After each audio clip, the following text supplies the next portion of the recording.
everyone, welcome to Bread and Roses. I'm Maryam Namazie. And I'm Fariborz Pooya. In this week's program, we are going to be dissecting the many lives of Javad Zarif, Iran's foreign minister. It is enough to make your head go up in smoke. Absolutely. Interview this week is with Giovanni Fancello, the leading member of the VAR, the Union of the Atheists, Agnostics and Rationalists of Italy. Yeah, in Cagliari, Italy. He's wonderful. We met him a few months ago when we were there. The insane fatwa is about being allowed to take drugs before sex if your wife is not very good looking. And the slice of life is that our beloved Nadia Murad has won the Nobel Prize. Lovely.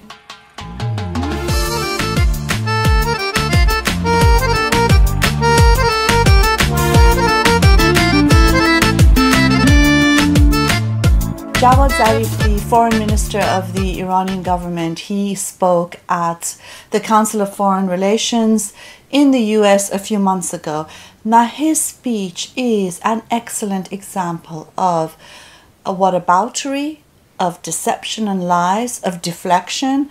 And of course, I don't know why he didn't have the longest nose possible when he left the hall. Yeah, I think the reason is because we live in a world that this seems to be acceptable and entertained, and that's a tragedy, where you have an Islamic regime, a theocratic regime, that uses any sort of obscure arguments to hide the realities of life in the country. When the question is specifically about certain conditions in the country, he reverts to lies and deception, and I think that seems to be acceptable.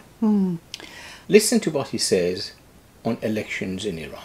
He should take up acting. 73% of the Iranians went to the polls and voted for their president. I think that's what determines the views of the Iranian people. They were not forced to go to the polls. Nothing happened to the 27% who didn't go to the polls. So 73% chose to go to the polls and elect a president. They've done it with President Rouhani. They also did it with President Ahmadinejad. I hated it, but they did it. That was a response to the performance that we had under the previous administration. So people went and elected somebody else. And then when they didn't like President Ahmadinejad, they didn't elect somebody like him, they elected President Rouhani. But the point is, people can, in fact, turn out at the ballot box and vote, and through that show their frustration, their anger, their disapproval of a certain political view, and vote for another. Well, and usually, I mean, every midterm election in the United States shows that people are not happy with the vote that they had, so they elect the other party into office. People can be unhappy with their choice, and they can vote for somebody else. Happens in Iran too. You do not run the only democracy in the world. Now, Zarif has the goal to compare elections in Iran with elections in the West. Now, clearly, there's lots of problems with elections in the West. We know that they come every 4 years, give promises, and then do what's good for the rich and the powerful. It's their democracy, basically. It's not really about democratic rule and people's rule. But, I mean, compare that with a theocracy where you have to be a Muslim man, the supreme spiritual leader and the guardian council have to determine who can run. Women can't run. I mean, we're talking about a farce, not an election. To compare it is absurd. Absolutely. And bear in mind that anybody who opposes those elections or wants to demonstrate against those things immediately arrested and put away. He had the guts actually recently to, in an interview, to say even the supreme leader is elected. I mean, come on, guys. And he had elected by two of them. Absolutely. The tragedy is not that he lies, is that that's taken seriously and accepted as a version of truth. It's in the reality. It doesn't matter anymore. It's just it's okay for the foreign minister of a country to to constantly lie and undermine the reality. And he says basically that, you know, people are free to take part in the elections. Well, that's not really true either, because Khamenei issues fatwa saying that it's haram or religiously not prescribed for people not to vote. It's haram if they put a blank vote as a sign of opposition. And also, of course, every time you vote, you get a stamp in your identity card, which you need for work and for other subsidies. So it's actually, there's lots of pressure involved. It's not an easy choice or a free choice for a large number of people. This is a complete farce. In the same line of argument, you can go ahead and justify the dictatorship in Romania during Ceausescu's time. You could argue that Mugabe's Zimbabwe, people were expressing the view, that's how he worked. Or you could argue, actually, you could justify any type of dictatorship. And the tragedy, as I said, is that this line of argument is entertained and people are offered platform to come and talk about these rubbish. When you have demonstrations here, it's called freedom. When we have demonstrations in Iran, it's called regime change. What is it? When a lot of people turned out in the streets of New York, they called themselves 99%, whatever, the Wall Street, and there was some violence. And there was some police brutality. People turned out in the streets of France. There was police brutality. Nobody called it beginning of the end of the French regime, tweeting that the French regime is over. Hold up. So, I mean, I know President Trump went to Saudi Arabia and said, wow, nobody demonstrated against me. They can't. And is it bad that we can demonstrate? Is it that bad? No. That you all of a sudden, everybody in the United States just gets too excited and starts tweeting that now we see the end of the regime. You cannot determine when you have a political process. The political process itself determines the outcome. Exactly the same happens in Iran. People express their views. Sometimes there are excesses. What happens is that the government understands through these expressions that there are areas that government's behavior, government's conduct, government's performance fall short of the expectations of the people. And we understood that. We understood that the people of Iran expected more. You see, our economic indicators are very good. Now, the other absurdity when you hear what Zarif says is he's comparing demonstrations in Paris with demonstrations in Iran. Now listen, Mr. Zarif, you know very well that when we go and demonstrate in London or in Paris, we have a right to association and demonstration. The police have no choice but to allow us to demonstrate, because this is the rights that have been fought for by people in these countries. Now in Iran, demonstrations are illegal. The right to association is banned. Different political views are banned. Therefore, when people protest, it's not because you've allowed them or because of how great you are. It's because people are protesting despite your rules and despite your bans. That is interesting. He laughs at the Saudi prince who, and the fact that Trump has gone there, so there's no demonstration. He says, oh, no, but people don't have the right to demonstrate. It's exactly the same situation under the Islamic Republic of Iran. In Iran, people do not have the right to demonstration and freedom of expression, and people do that, as you say, despite the Islamic regime, and they force it on you. The difference between Iran and Saudi Arabia is that people did not allow you, they do not allow you, Mr. Zarif, to turn Iran into a Saudi Arabia. Yeah, and the other thing is he talks about how just because there are demonstrations, it doesn't mean that there's a demand for regime change. Well, not all demonstrations are the same, are they, Mr. Zarif? So if Palestinians are demonstrating, they don't really care about the occupation. They've just got some things that they're upset about. But, you know, it's like any other demonstration in Paris. Or when people are protesting against, you know, the South African apartheid regime, was that just, you know, they were just unhappy with certain aspects of the apartheid regime. No, there's differences between demonstrations in in totalitarian states, as the Iranian regime is, versus protests in countries that are more democratic only because of people's pressures in those countries. It's amazing how Zarif is allowed to get away with these statements and lies. He compares the demonstration and protest and the suppression of the protesters in Iran with Paris and New York, and says, look, the degree of excess is different. Where demonstrators are arrested, they're tortured, and some of them are executed and killed on the street. And actually, when they arrest them and they employ or they have a lawyer to go and visit them and defend them, the lawyers are arrested as well and executed on some occasions.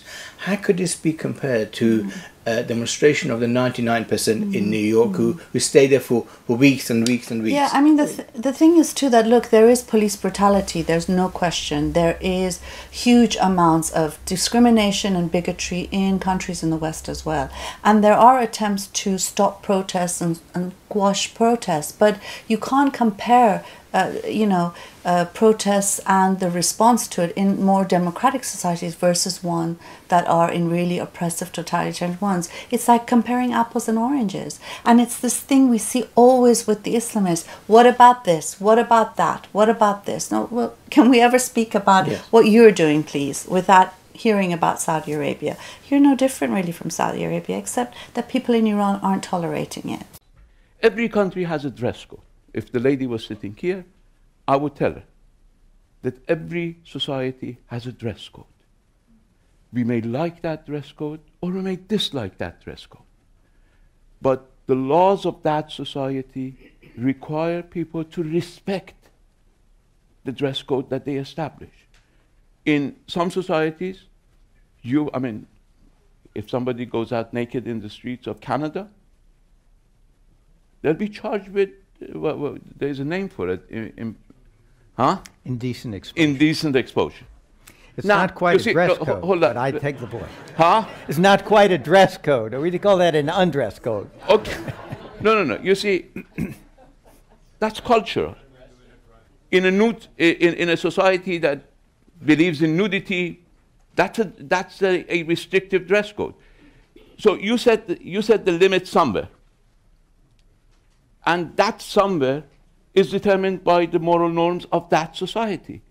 In Iran, for a man to go to the street without a t-shirt on, that's indecent exposure. They have to put something on. I know that you cannot even enter McDonald's without a t-shirt on. That's a dress code. I do not want to minimize that. But you should not sensationalize it. Fact is, there is a dress code. Women in Iran participate in the social life, participate in the political life, participate in the educational life. We have more women students in Iran than men students. And we have better women students. Each time I teach, the best grades in my classes, women get. So, that's the reality. But my problem is, in your closest allies, women don't have the right to vote. Even men don't have the right to vote.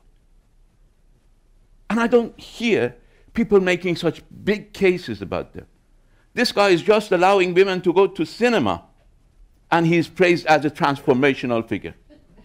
Now, this is the funniest. Zarif says that it's our culture, it's our traditions. This is why we don't like, people with different sexual orientations, or we don't like women not to be veiled. Well, the reality is that's the Islamic regime's culture. That's your backward, misogynist culture, Mr. Zarif. It's not the culture of the women who are removing their compulsory veils and protesting it. And so, in a sense, they represent the real Iran, a modern Iran, an Iran that wants secularism, that wants the separation of religion from state. And you represent the things that are pulling people backward in that country. Yeah, and if it was the culture of Iran, you didn't need so much police on the streets and enforcing hijab day in, day out. So it's not the culture of Iranian society and Iranian people. It's Islamist culture being imposed by force. And that's why people have the right to remove the veil, and they are the ones who actually represent the true essence of the Iranian society. And it's interesting, Zarif refers to forcible and compulsory hijab as a dress code. I didn't realize we have a dress code here in London. We all wear the exact same thing. You know, Mrs. Zarif, please, this is a joke. And that people actually listen to you is a bigger joke. Because the fact is that there are no uniforms in the West. There are people who wear the hijab as well. There are those who don't wear the hijab. Some people show their belly button. Others wear miniskirts. Others wear long dresses. It's a choice. It's an individual choice. And this is something that you really can't get into that little head of yours, is there? And so, you know, calling it a uniform, a dress code, is really a way of obscuring the reality that it's an imposition, and it's an imposition that has been imposed very often by brute force, by your morality police, by putting pins in women's heads, by throwing acid in women who aren't properly veiled, and so arresting on. them all the time. It's interesting that the Mr. Zarif refers to the culture of us as nudity. And he said, look, your culture is something else, and our culture is, hijab and the uniform of Islamist uniform. No, it isn't. And also he refers, he gives example of people not being allowed to go into McDonald's without a t-shirt.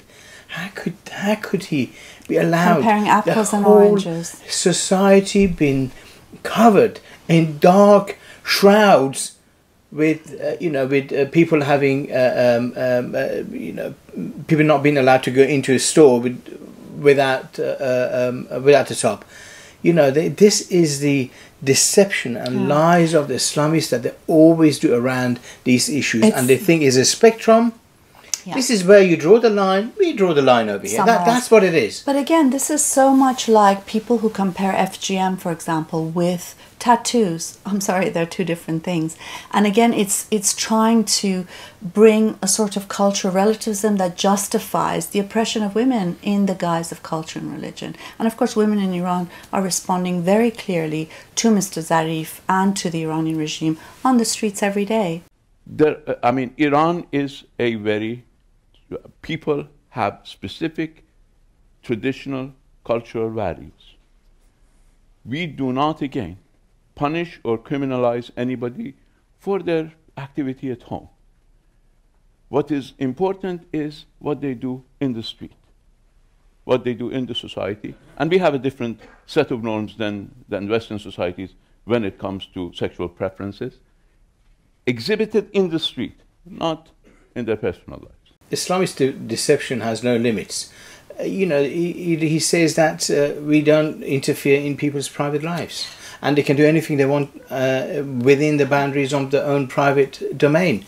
That's not the case. The reality is that how many times they've actually raided people's home because they've had private parties. How many times young people have been dragged into Evin prison because they published the video they've been dancing on in their own home. Or, there's so many examples. And even gay sex. Really, are people having sex on the streets? Is that why you're arresting them and executing them? Ridiculous, isn't it? It's just a cop-out again. Yes, absolutely. So there's no, as far as Zarif is concerned, there's no qualitatively difference between Islamic regime and any other society. It depends on where you draw the line. Well, we beg to differ. If you want to afford such exceptional treatment to religious minorities, you cannot provide it to anybody who claims that I'm a religion. That's the issue. We do not recognize, we only recognize 3 religions as official religions because when we recognize them as official religions, we need to afford them these privileges under our constitutions to be exempt from what the Muslims have to do. Being a Baha'i is not a crime. We do not recognize somebody as a Baha'i as a religion, but that's a belief. Somebody can be agnostic. Somebody can be an atheist. We don't go take them to prison because they are an atheist. So this is the difference that you need to make. But being a Baha'i does not immunize somebody from being prosecuted for offenses that people may commit. Now, this is ridiculous. In Iran, there are 3 recognized minorities, so we can't recognize anybody else because we don't want to give them exceptional treatment. First of all, Mr. Zarif, the 3 minorities that you talk about that have official standing, they're not treated very well either.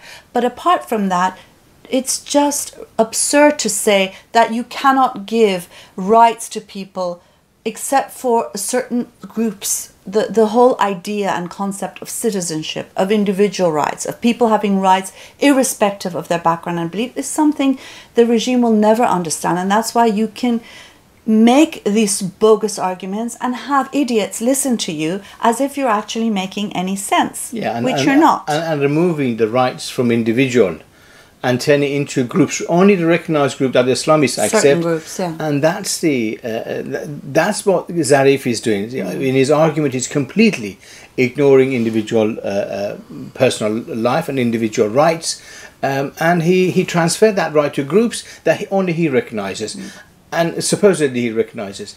How many individuals, Baha'is, were executed in Iran and dragged out of the home? How many young Baha'is were excluded from university? How many opponents and young people and socialists and atheists been excluded and kicked out of universities because of your Islamic standards? And executed. I mean, they had 5-minute trials where they asked people, are you an atheist? Do you believe in God? If they said no, they were taken out and summarily shot. This is during the 80s. It's called the Bloody Decade in Iran. Hundreds of thousands of people have been executed. And he has the gall to say that it's not a crime to be an atheist. It's not a crime to be a Baha'i.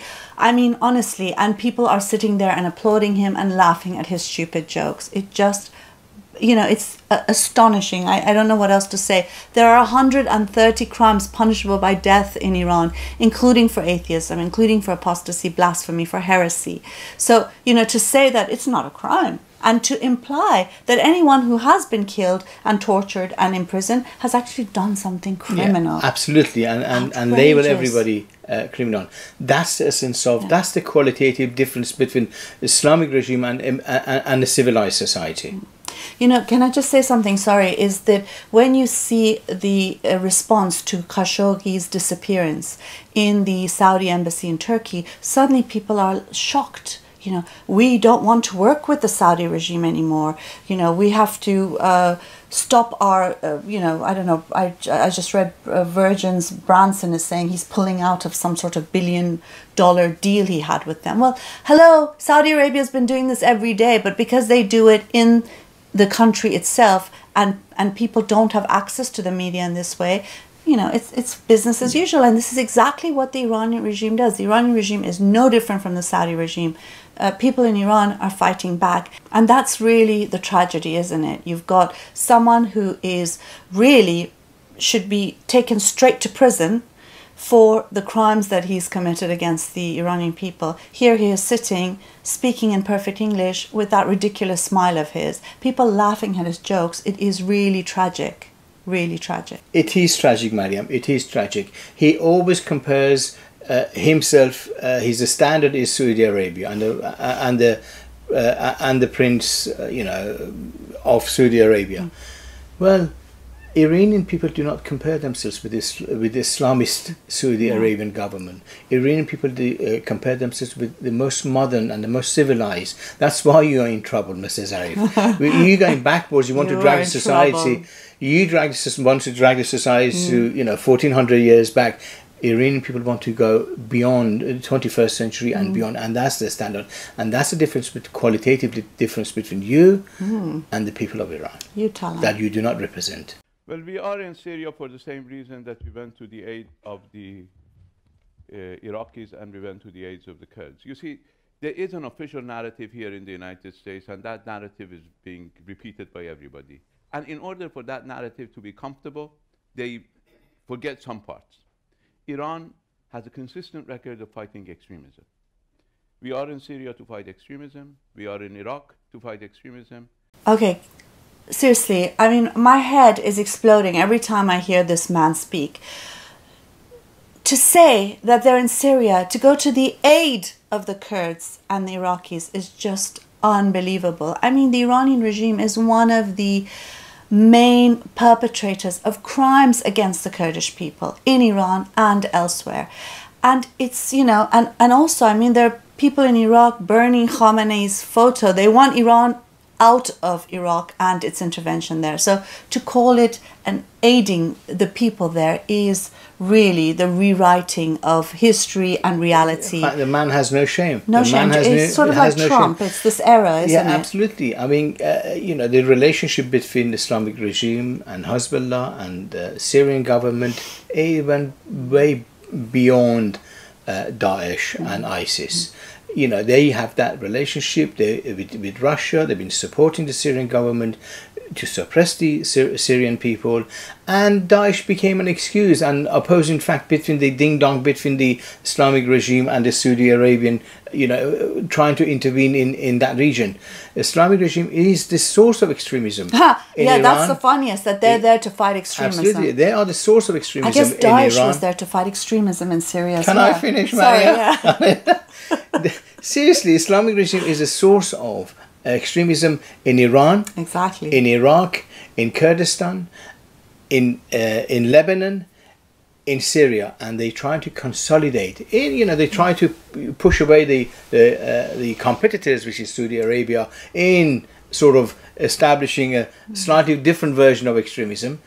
They both are, you know, they are the ones actually trying to cultivate this extremism and use it as a means to terrorize Iranian people and people of Middle East, and use it as a bargaining chip with United States, Europe, to have a slightly bigger piece of the pie. Yeah, I mean, to say that they're extremists doesn't mean that there aren't other extremists around. Of course there are, and very often it's the extremists fighting each other.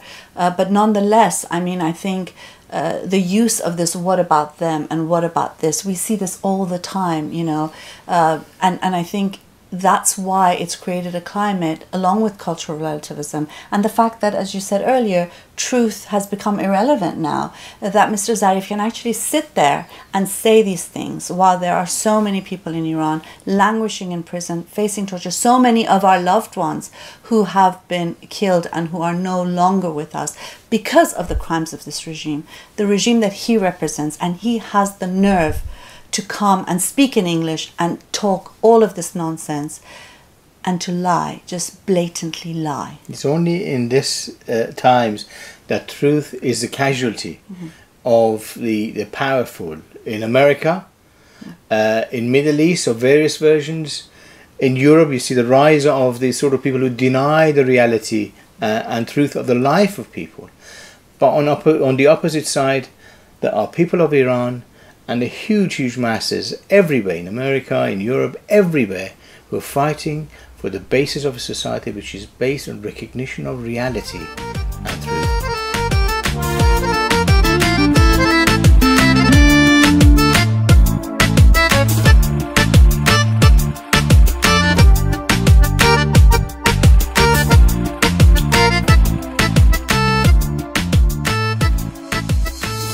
Giovanni Fancello, thank you so much for agreeing to do an interview with us. We wanted to first ask about your organization, the UAR. It's a union of atheists, rationalists, agnostics. It's a national group. Yep. Can you tell us what it does, what its goals are? Okay, so our mission is threefold. WAR was born in the late 80s as a small cultural association, which included high school teachers and university professors. But during these last 30 years, it grew up. And actually, its mission is as a cultural, political association, and as a service agency.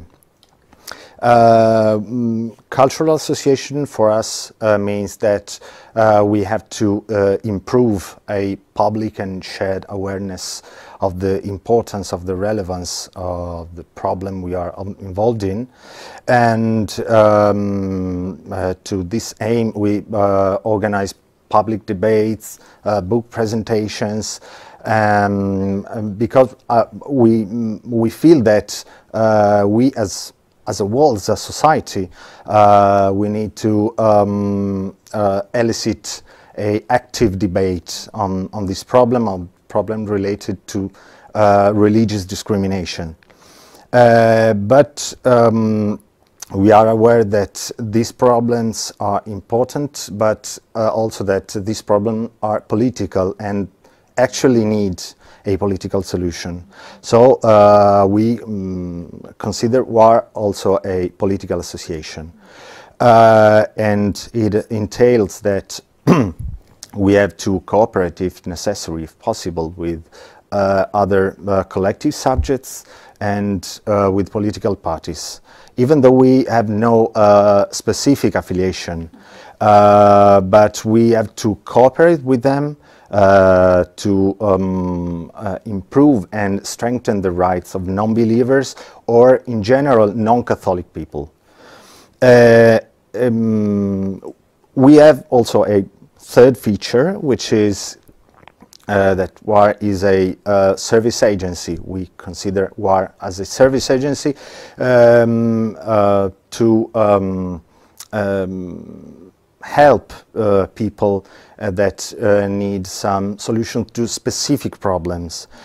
We provide them legal support if necessary, and we have a board of lawyers that help them to gain the to obtain the rights that the state quite frequently does not recognize them. So one of your campaigns I was reading is about Article 7 in the Italian Constitution. What is that article and what do you want to do with that campaign? Yeah, so some steps back. In 1929, Mussolini stipulated a Lateran treaty with Catholic Church that recognized a special status to Catholic Church. This treaty has been renewed in 1984 by a socialist government, and this treaty, which is a concordat, is explicitly cited in the Article 7 of the Constitution. The problem is that the first 12 articles of our Constitution are considered fundamental principles, and they cannot be revised or reformed. So we are struggling to elicit a debate on the necessity to reform the concordat as a whole. So this is the problem. So what does the concordat in principle or in practice mean for Italian society? So, for instance, a Catholic Church has the right to appoint religious teachers in public schools that are paid by the state. They are allowed to place Catholic priests in the hospitals. And most of all, the Italian state gives to Catholic Church and Catholic Association about 6 billion euros per year. So it is a very huge problem. And of course, I mean, one of the things you work on is the issue of discrimination against non-believers. Yeah. What sorts of discrimination takes place here in Italy? For instance, in public schools, it is quite often difficult to avoid that your children do not attend religious classes. There is often an opposition from the public administrations against alternative activities in public schools for non-religious children or non-Catholic children. And the problem is that the Lateran Treaty and the Concordat made in 1984 does not recognize special rights to Catholics, to Catholic people, but to Catholic Church as an institution. And Catholic Church in these decades has built an entire net of relationship between Catholic Church, economic subjects, political parties. So it is a problem. It is an environmental problem, I would say. Quite often Italian citizens tend to see it like an obvious thing, and so frequently they do not see the problem actually. And so, what do you mean the problem? Like, what is the fundamental problem in the sense of, other than their role in the schools and so on, for the society as a whole? Yeah, because Catholic Church, in fact, strongly influences political world. For instance, when the Parliament decided to discuss about healthcare directive and euthanasia, or about civil unions, or about abortion, there is a strong pressure and heavy pressure on the Parliament, on Catholic parties, to avoid a more progressive outcome in this sense. With the new government in Italy, the Northern League and the Five Star Movement, how is that going to affect the work that you do? So, as I already said, we have no specific affiliation to a political party or a natural prejudice against a political party. But we are well aware that it would be more difficult, I think, because also the Five Star Movement, which is normally considered as a post-ideological party, in fact decided to place fundamentalists in places of utmost importance. So the family minister, for instance, is a Catholic extremist, is against abortion. So we are struggling to understand how all this mess will end, but I'm not optimistic at all. You're organizing a debate this week on atheism and gender issues. Can you explain why you're having such a debate? I mean, you did say that you organize debates to raise the issue in society at large, but why this specific issue and now? 2018 is the 40th anniversary of abortion law, and still there is here a huge debate about the abortion rights, and we think that feminism is a clue issue here, and we suffer, and Italian women still suffer a problem of daily discrimination in terms of abortion, in terms of pay gap, in terms of family charge, and so family policies, for instance, totally lack of a formal recognition to Italian women that they actually need a more formal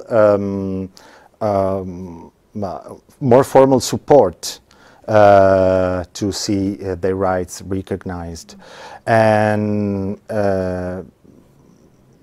as far atheism is concerned, the problem is that atheists too and agnostics too suffer this condition, because there is an entire world of relationships, so social, economic and political relationships, that quite frequently not or do not allow to atheists to see their rights well recognized. For instance, doctors in public hospitals that practice abortion are often locked in their career. It is a very difficult situation. We work on several scopes of political activism because the influence of Catholic Church deploys in several scopes of social life. Okay, thank you very much. Thanks to you, Maryam.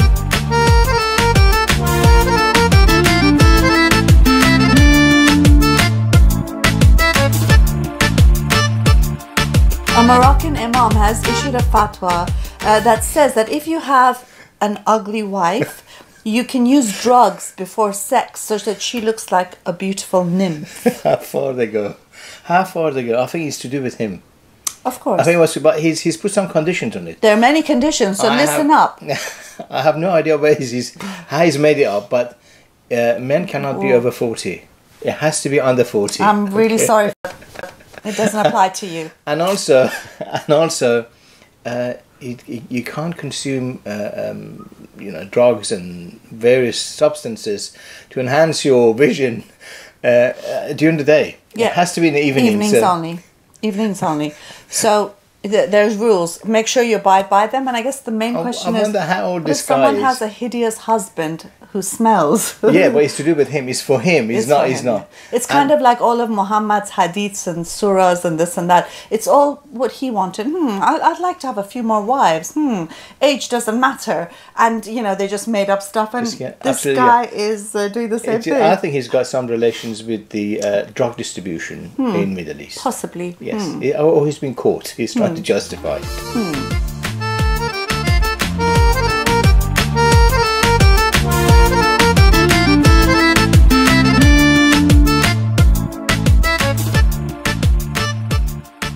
Nadia Murad is our beloved, and it's wonderful that she's won the Nobel Peace Prize in recognition of all that she's done. And for the first time, I can really say that I'm proud of someone who's won the Nobel Peace Prize. I feel like it's so well deserved. Absolutely. After surviving ISIS attack on her and her family and many Yazidi people, she's been working really, really hard to campaign against the issue of violence against women and bring that to attention of the world, that the world must do something to bring an end to this atrocity. Genocide. They killed most of her family and they made her their slave. She managed to escape, but thousands of women are still being held, which is why Nadia Murad is campaigning to try to get the world to notice and do something. Only hope for all of us, Miss Nadia Murad. What do you think about the men who raped you? What do you want to happen to them? Did you try to resist? Could you tell him no? They killed your mother as well. What happened to the women? What happened to you?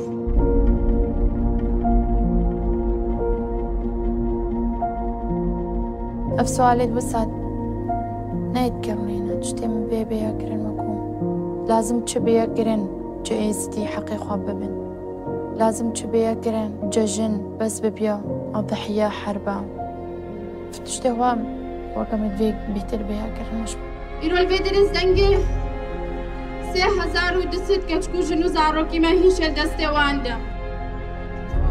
Of honorable members, the presence in the gallery of Ms. Nadia Murad. Witnesses, Ms. Nadia Murad. I now give the floor to Ms. Nadia Murad Basi Taha. أتوسل إليكم أن تضعوا الإنسان أولاً. الحياة لم تخلق لأجلكم ولأجل عوائلكم فقط. فنحن أيضاً نريد الحياة ومن حقنا أن نعيشها.